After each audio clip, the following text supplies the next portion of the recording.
This video is for school purposes only. All names and information are fictional. This is for Nursing230, Gordon's Patterns, Sexuality, and Reproduction.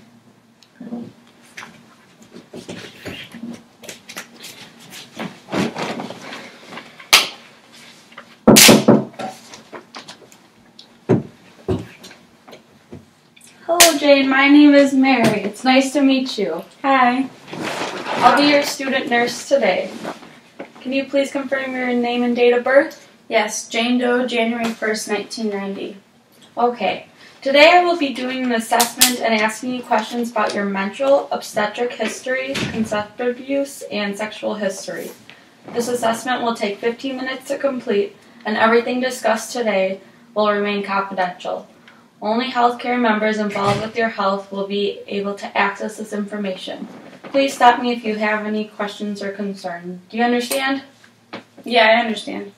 Okay. What is your primary concern for coming in today? Well, I had unprotected sex, and I'm concerned about contracting a sexually transmitted disease or being pregnant.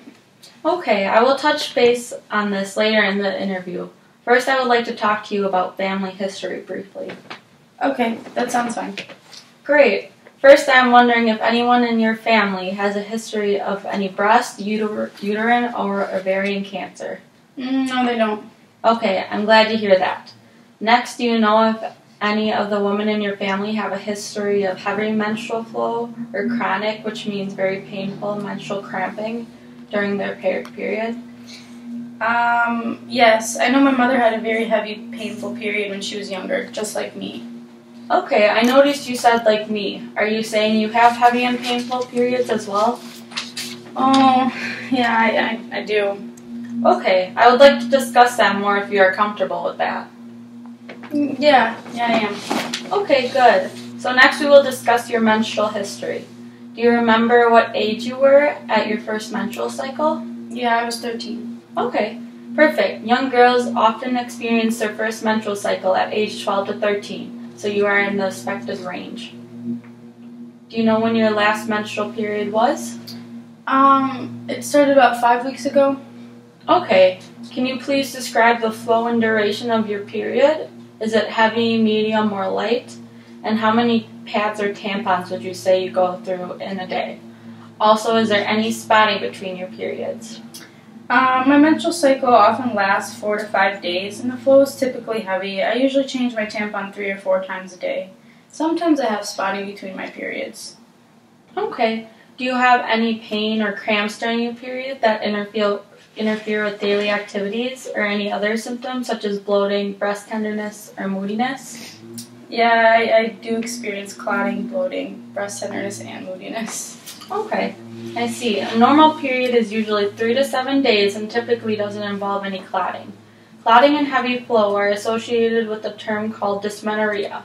I would recommend starting on a contraceptive to regulate your menstrual hormones. The most common is an oral contraceptive or birth control. While birth control helps lighten and regulate your period, it is also a great way to prevent pregnancy. Would you feel comfortable starting something like this? Yeah, I would. It would be great to get my period a little normal. Okay, next we'll move on to your obstetric history. Have you ever been pregnant or worry that you have been pregnant? Well, I did have a miscarriage when I was 19. I'm concerned about a possible pregnancy again because I haven't been practicing safe sex. Okay, what signs or symptoms have you been experiencing lately related to pregnancy?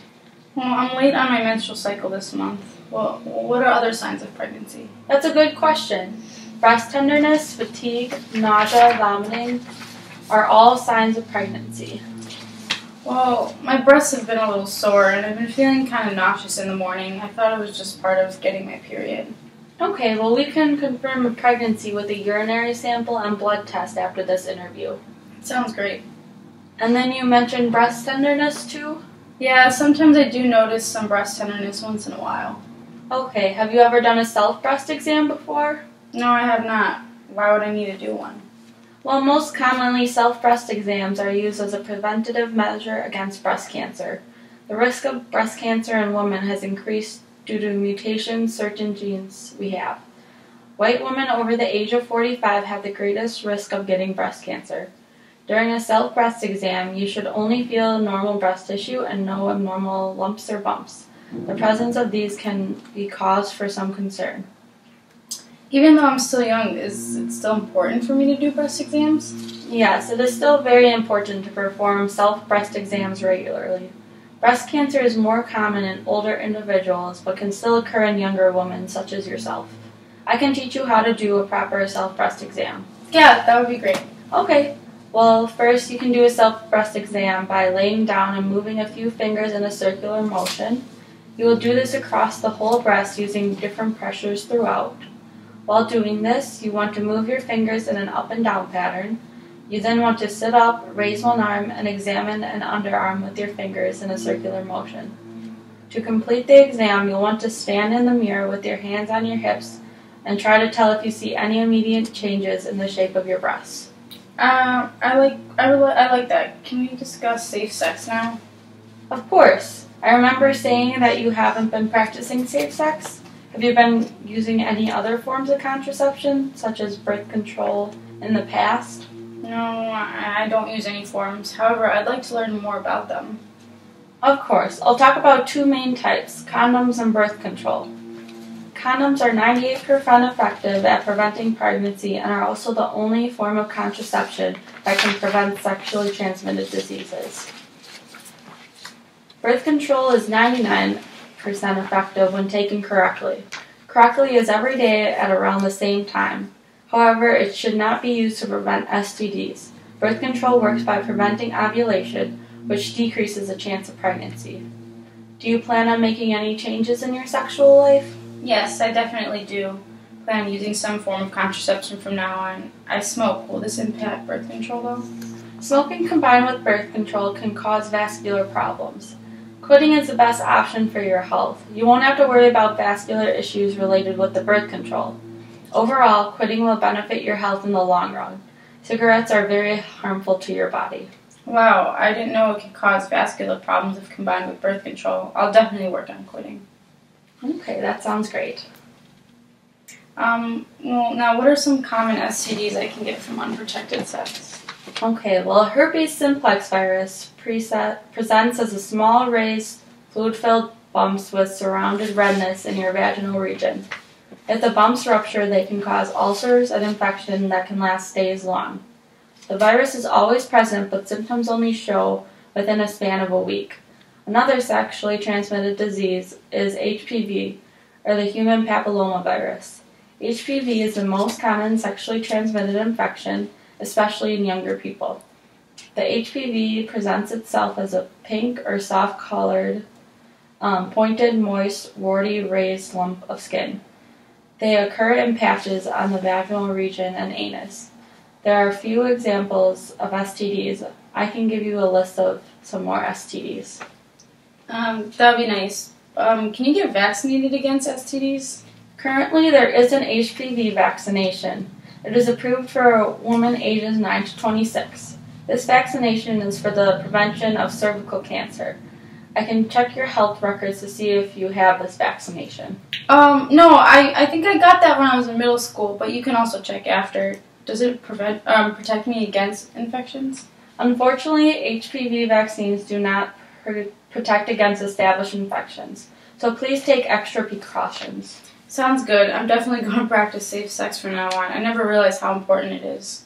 That's very good to hear. Safe sex is important. Do you have any other questions about these forms of contraceptives? No, you covered all my questions. Perfect. Now we will discuss your sexual history if you're comfortable with that. Yeah, I'm comfortable with that. First, I'll ask you to describe any discharge or unusual odor you are experiencing from your vagina. Well, what's considered unusual? Normal discharge is small, clear, or cloudy, and always non-irritating. Alright, that accurately describes my discharge. Okay, that's good, that your vaginal discharge is normal. That's a healthy sign. Next, have you had any other problems in the genital area, now or in the past? Everything is normal down there, I think. Okay, well, are you familiar with self-genital exams? No, what are those? Once a month, it is important to inspect your external vaginal region. Make sure your labia majora and perineum is smooth and pink and is free of lesions, swelling, and excoriation, which is scratching that is self-inflicted. In addition, check for lumps or nodules that may be present. These would be an unexpected finding and should be addressed. Okay, that sounds good. Okay. And then next, are you involved in a relationship involving sex right now? Yeah, I am. Okay, could you please discuss your sexual history? Well, what do you mean, discuss sexual history? Or if you could please discuss your sexual relationship now, or more specifically, touch base on sexual satisfaction and any pain or discomfort you might experience during sex. Sex has been pretty pleasurable for me. I don't experience any discomfort. Also, I'm able to engage in sex with my partner and respond normally. Okay, that's good. Can you explain how you and your partner discuss sexual issues? Well, we haven't been really good discussing issues face-to-face. We tend to do it over text message. I mean, I'd like to be more comfortable talking in person with him, though. Okay, that's a very normal concern. A lot of people have issues talking to their partner about sexual issues. However, it is very important to discuss face-to-face with your partner. Take time to sit down and discuss issues if they arise. That's good. I'll plan for a dinner and chat with my partner tonight. Okay, that sounds great. And the next topic is a very sensitive one. We just like to ask all of our patients this, but please let me know if you feel any discomfort.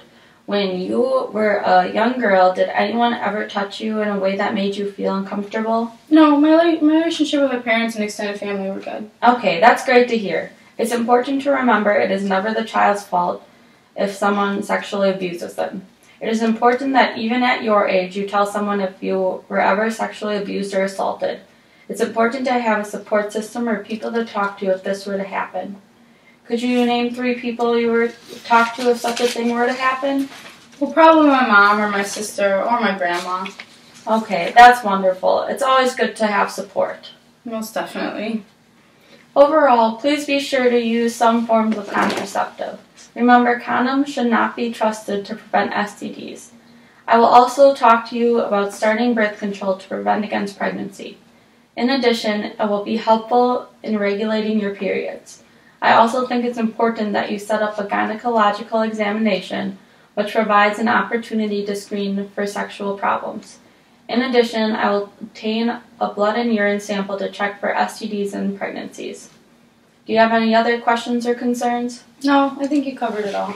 Okay, perfect. It was nice meeting you, and then I can direct you to the lab for testing. And it's right this way.